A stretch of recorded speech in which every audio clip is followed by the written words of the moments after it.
this satsang we are going to just have a chit chat about Mohanji and share some experiences about him. So starting with you, Hein, please introduce first of all yourself. My name is Hein. I'm 26 years old. I've been connected with Mohanji for almost 3 years now. And the way that I got connected with him is The fascinating thing is that you being an foreigner, you are in a South African guy, yes, and Mohanji is an Indian guy. So what kind of what attracted you to him? it was his naturalness and his peace, you know, and not putting any show on, no pretense. Just natural guy. But the appearances didn't matter. No, they did. No, they did. But I liked his appearance because he dresses and acts and behaves like a modern man. You know, he's a contemporary man. So a guru from 1,000 years ago, 500 years ago would have been a bit not quite. Not quite acceptability. Well, it wouldn't. I like the fact that he was modern. He was speaking to these times. To us, very specific to the times we need of today. So the crux of Mohanji's teaching, since I too am a devotee, so I've been connected to Mohanji approximately for 2 years in pathlessness and unconditional love. Even the tagline or the main teaching of Mohanji, the primary teaching of Mohanji is unconditional love is a true meaning. So can you give us your views upon this teaching and how to follow this teaching, how to live up to his teachings of expressing unconditional love as a true nature? Well, the best way that I do it or try and approach it in my daily life is that if I had no needs, if I was already existing, what would be my expression in the world? You know? So, what is this unconditionality we are talking about? Because in our daily lives and normally we expect if we give something, we expect also something in return. Well, I think you've sort of answered it in your question. It's expectation. Unconditional love is no expectations. I don't expect you to take good advice. I don't expect you to give anything back to me. I don't expect you to behave a certain way or think a certain way. So it's a kind of a state. It's definitely a state, yeah. Well, sounds very cool. Someone is expressing if I am the object, if I am the subject of someone who is expressing unconditional love to me, then it will be total bliss for me because I can depend on him anytime. So to attain that state, to attain this unconditional love state, how one should strive for it? How one should obtain it? Well, you know, it ties into many of Mohanji's other teachings. The one big one being objectivity, being objective about everything that happens in your life, being unemotional. Unemotional, meaning Mohanji talks about levels of operation. You can operate from your emotions, you can operate from your intellect, you know, and then ultimately, you know, emotional operation, intellectual operation, spiritual operation. So I would say that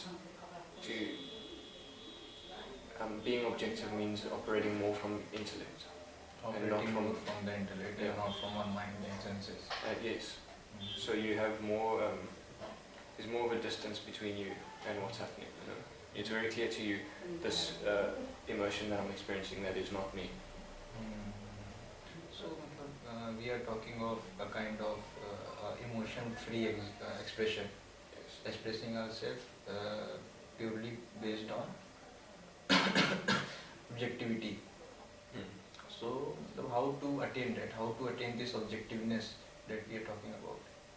Because in our day-to-day life, we get attached to people, we get attached to places, we get attached to things, and small things we don't want to let go. So how to attain that? How to get this feeling of detachment? How to detach from things? I would say awareness. Practice your awareness. Because in my experience, the more aware you are, the more you automatically detach. The more you automatically get to objectivity. So awareness brings in detachment. I would say yes. So what kind of awareness? everything that happens, everything that you can be aware of, you should be aware of. I'm moving my body, I'm aware of the movements of the body. I'm speaking words, I'm aware of the words that are being spoken. I'm having thoughts, so I'm aware of the thoughts that I'm thinking. So kind of being conscious of everything. Being conscious of everything, yes. You know, watching everything. Watching everything. Witnessing everything. Witnessing everything. So being a witness of everything that happens. Talking about your experiences of the path of Mohanji, can you please share us, throw some light on the experiences that you had with him? You know, it's really difficult because I haven't. A lot of people have had big visions and you know, metaphysical, you know, sort of beyond body, beyond mundane reality kinds of experiences, and I haven't. You know, my experiences have been much more quiet experiences, experience of peace, and that kind of thing. One thing that I have experienced is how he takes care of every aspect of your life. The more, if you're in a surrender state, your every single need, from your huge, you know, spiritual ambitions to getting food in your stomach, it's all taken care of. So it can be said that he is kind of established in the state of unconditional love, and you are his subject. Yes. Yeah. Whatever he speaks about unconditional love, he lives that. So the teachings that Mohanji talks about, his teachings, he says that the teaching will elevate you. Following the teachings will elevate you. So do you have any kind of experience regarding this? Living his teachings and then gaining some experience, gaining some knowledge? Well, there's a few things that I watch for. A few basic guidelines that if I'm meeting that, then I'm growing. The one is, do I have less fear? You know, and do I have more clarity? So I have found that living Mohanji's teachings makes me less fearful and gives me greater clarity. Fearlessness stems from within. Yes. So it's all internal. What all happens inside. It's not something that can easily be seen or felt or, you know, experienced through the senses. So Mohanji guides you to your inner self. Exactly, I would say. So, and inner self is everything. The guidance from ourselves, from our inner light, is everything, if I can say that. Then why we need a guru? Why we need an external guru? Well, the one thing, you know, I would say that the first thing to realize is that it's only the mind that says, I'm different from the guru.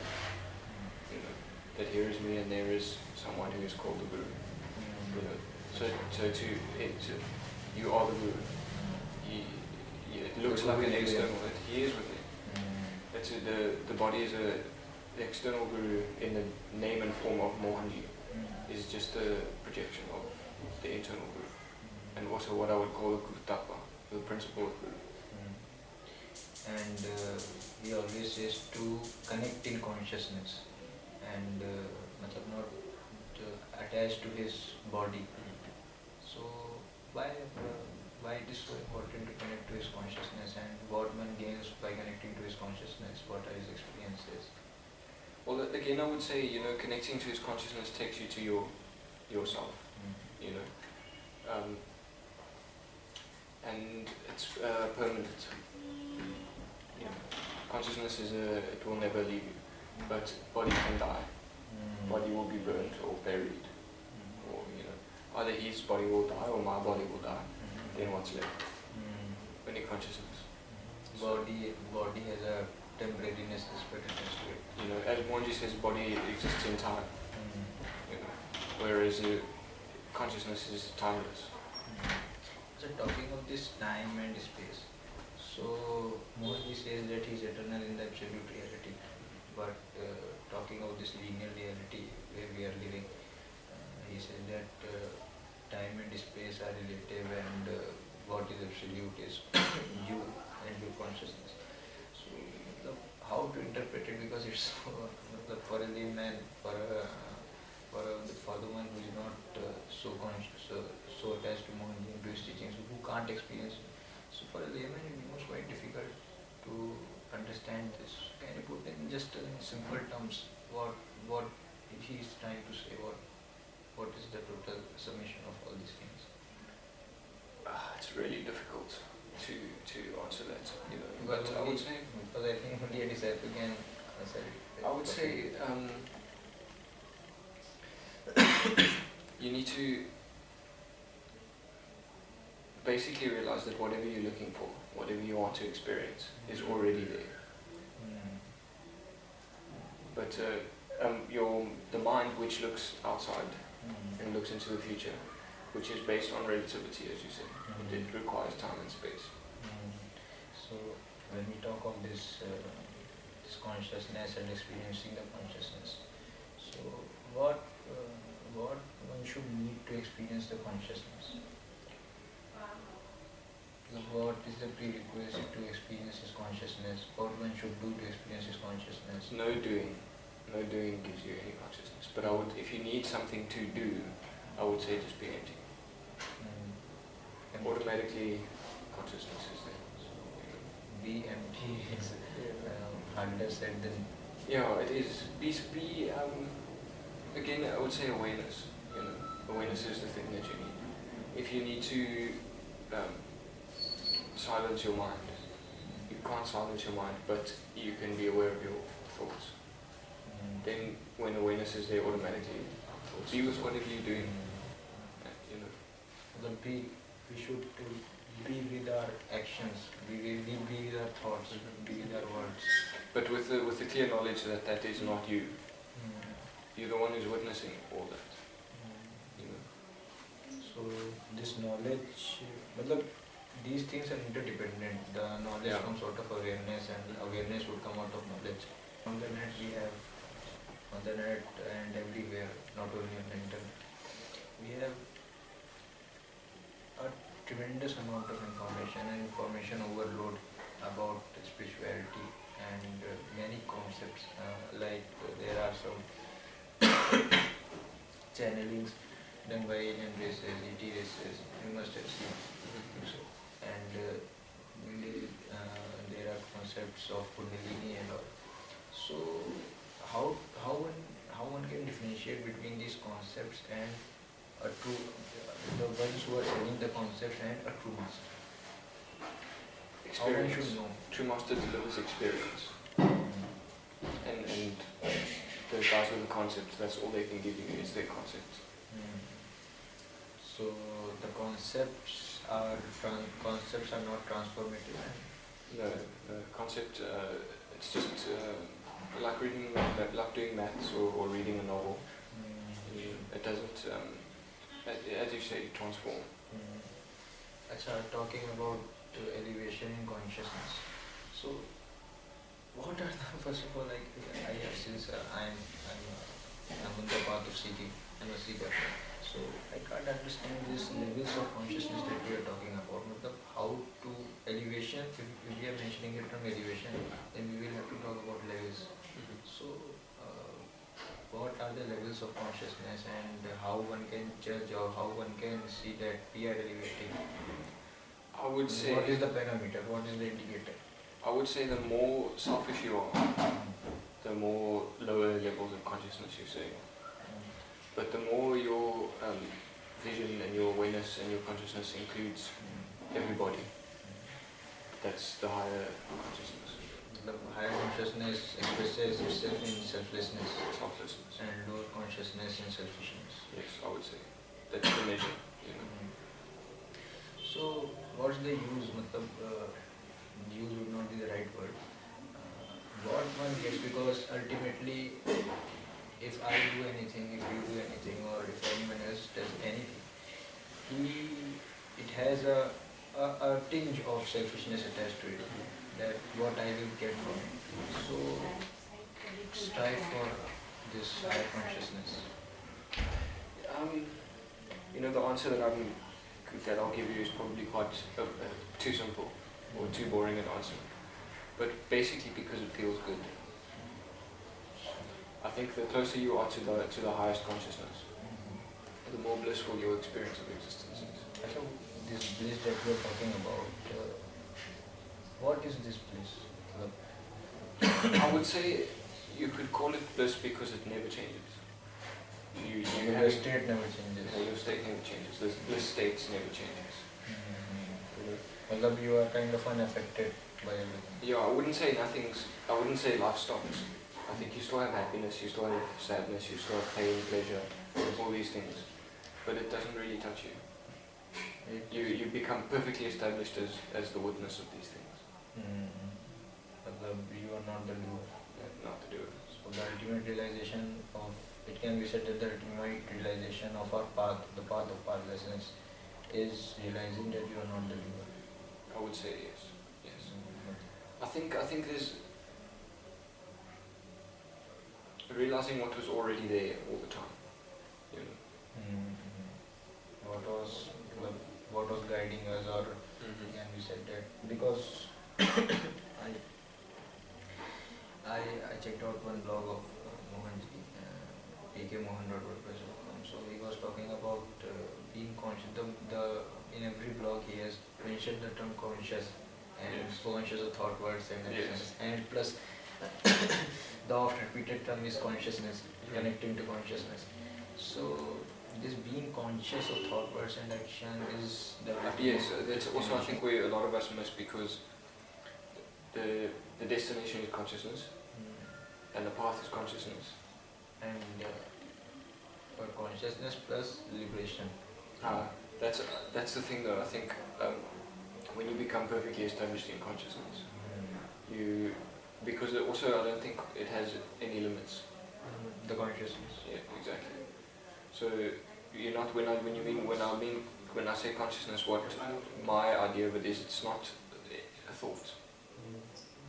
It's an experience. It's an experience. So thought is what's limited. Thought is what is binding. So consciousness automatically is liberated. So in an interview with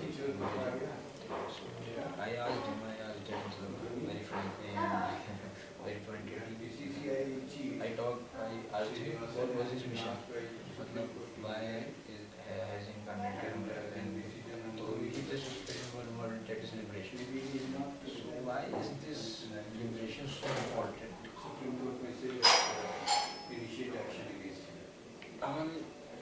Because liberation is also what takes you outside of duality. Meaning you can get off this constant back and forth swinging, you know. Because in my experience, you can, to put it in like a blatantly simple terms, if you have 1 hour of joy, you have to have 1 hour of pain. That's the nature of everything that exists, you know. So it's to get off of this. Positive exists, the negative also exists. Exactly. So the whole liberation thing takes you out of that. You don't have to swing back and forth all the time. Now one day okay, tomorrow not okay, next day okay again, tomorrow not okay. So we consider liberation from duality. Duality means which manifests in happiness and then sorrow and then joy and fear and these kinds of things. So in this path, in our path, the path of pathlessness, the path of Shiva that Guruji says, he stresses on kicking the butts. Yes. So what is kicking the butt like, and if he kicks a disciple's butt, so what one should react like, what one should respond, and how one should carry himself herself forward? With gratitude, every single step of the way. Because most of the time Guru expresses very gently, very lovingly when he's interacting with the disciple, but sometimes it feels like you're being burnt, like his fire is coming, you know, like he's angry with you. But the thing is to remember that no matter what his expression, it's all coming from love. So take it with gratitude. Guru's kicking my butt, okay, I'm grateful. Guru's given me work to do, okay, I'm grateful. So in fact he's attacking the tamas in exactly, yes. So he is you anyway. How can he attack himself? So he's attacking also here also. So he's attacking that part of you which. So this realization that you have, that he is in me also, and he is there also. So I think this is the destination of spirituality, to find the Guru externally. That in yourself. To experience the Guru internally. I would say yes. And I think the reason that from grace that we get an external Guru is to keep ego in check as well. So the grace factor that you mentioned. So the grace factor is very important. That's what elevates you. It's not your own practices. It's not your knowledge. It's not your anything that you do. It's 100% grace. So is there a way to manifest grace in our lives? Grace is always there. There's not one moment that there's no grace. If you grace lets you breathe, grace lets you eat, grace gives you a warm place. And if you're hungry, it's also grace. And if you're cold, it's also grace. But so I wouldn't say you can manifest grace more, but I think you can take steps to become more aware of the grace and to see it and feel it. So it can be said that grace is always there, but we are not aware of the grace. Yes, I would say. So the grace we are talking about, why it's so that you said it's very important to have grace? Why it's so important? Why it's necessary in our path to have grace?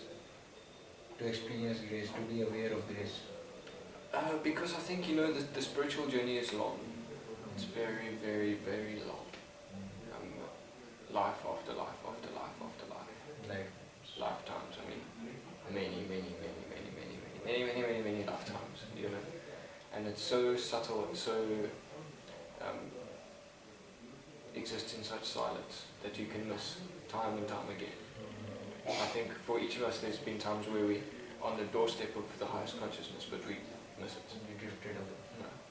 How many times, how many lives, how many concepts? That's why grace is important. To grant us liberation. To grant us liberation. So, you have also written a blog, I think so. I have, yes. It's just called Mohanji and I, Part 1. Part 2 is coming soon. Yes. That's when it's coming. So I read it, was very cool. So you have shared some of your experiences. Yeah, I basically talked about how I met Mohanji and what I saw, So the one thing that I'll share is that when you meet a master, and that person is your guru, first thing is you never go looking. You never have to look for a guru. As you say, Guru Tattva, it's always there for you. When you're ready, he will fit you. It will happen. You can fight it as well if you want. If you don't want it, still, it will come.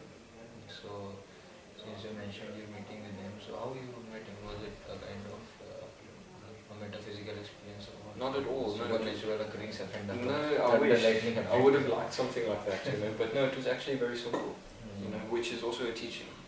Because of nothing, even your experiences have teachings. It's not necessarily Mohanji's words that are his teachings.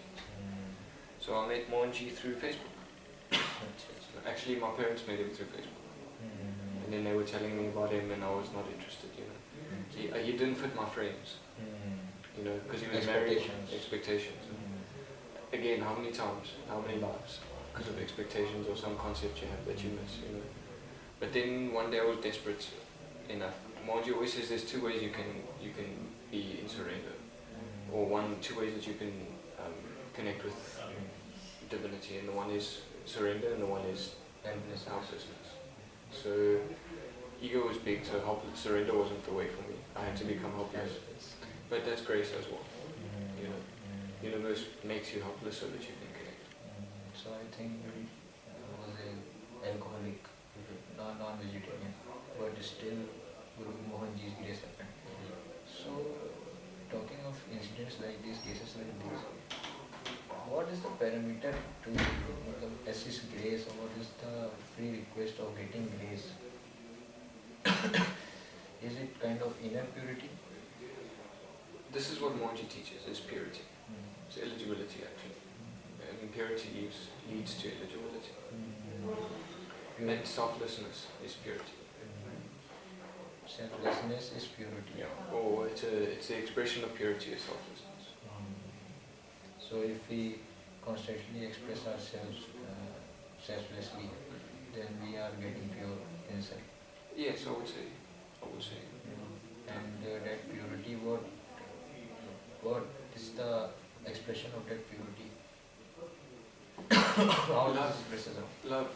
It expresses itself with love, I think, There's many other dimensions to it, I would say that you're more spontaneous, You're more, but you're also very sensitive. Purity makes you sensitive. But I always like to think of it this way, like let's say that God is trying to get in all the time. He really wants to get in. He's knocking on the door all the time. But like I heard the saying where life is just a series of moments of God saying, are you ready? Are you ready? Are you ready? And you saying no. That will has to happen, Right. that intention has to happen. So I would say purity is just yes, if you know what I mean. That you're allowing it to happen. But ultimately it's your wish, it's your will, it's your intention that Yes. carries you forward. You have to ask. Will has to manifest itself. There must be the intention of I'd like to. Please help me. Then you'll be helped. Talking about frames that we have of a guru. So you said that you had some frames of a guru and Mohanji destroyed all the frames. So why is this being frameless and this aspect of non-expectancy? Why is it so important? Because the goal is unlimited. Liberation is an unlimited thing. Consciousness is unlimited. It never ends. And frames and concepts and expectations and these kinds of things, it's all limitations. They bind. And you'll never be able to fit infinity into a limited. The kind of we operate from a limited mind and intellect. Exactly. So that's why I read it in a book.